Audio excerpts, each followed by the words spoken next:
ஒரு ஊரில் கணவனை இழந்த சீதா என்று ஒரு பெண் இருந்தாள். அவளுக்கு ஒரு குழந்தை. அவள் தினமும் வேலைக்குச் சென்றால் தான் அவளால் குடும்பம் நடத்த முடியும் என்ற சூழ்நிலை.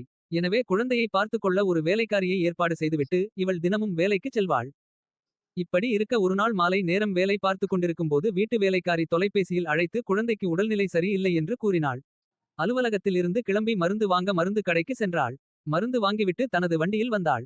வண்டியின் சாவியை உள்ளேயே வைத்து பூட்டியதை உணர்ந்தாள். என்ன செய்வது எனத் தெரியவில்லை. வீட்டில் இருந்து வேலைக்காரி மீண்டும் தொலைபேசியில் அழைத்து குழந்தையின் உடல்நிலை மேலும் மோசமாகிறது என்று கூறினாள். சீதாவிற்கு கண்கள் கலங்கின. இறைவா, எனக்கு உதவி செய் என கடவுளிடம் கண்ணீர் வர வேண்டினாள். அப்போது ஒரு இருசக்கர வாகனத்தில் ஒருவர் நீண்ட முடியும் தாடியும் வைத்துக்கொண்டு பல நாள் குளிக்காத ஒரு முரடன் போல வந்து சேர்ந்தார். சீதா, கடவுளே, இது தான் நீ செய்த உதவியா என்று மனதில் நினைத்துக்கொண்டு வந்தவரிடம் வண்டியின் சாவி உள்ளே மாட்டிக்கொண்டது என கூறினாள். வந்தவர் சீதாவிடம் தான் உதவி செய்வேன் என்று கூறி ஒரு நிமிடத்தில் கதவை திறந்து சாவியை எடுத்துக் கொடுத்தார். சீதா நன்றி கூறி நீங்கள் தான் கடவுள் என்று கூறினாள். அதற்கு அவர் இல்லை, நான் நேற்று தான் சிறையில் இருந்து வெளியே வந்த ஒரு மகிழ்ந்து திருடன். 7 ஆண்டுகள் சிறையில் இருந்து நேற்று தான் வெளியே வந்தேன் என்று கூறினார். சீதா மகிழ்ச்சியுடன் நான் கடவுளிடம் உதவி கேட்டேன். அதற்கு அவர் ஒரு வல்லுனரை அனுப்பி வைத்துள்ளார் என்று கூறி நன்றியுடன்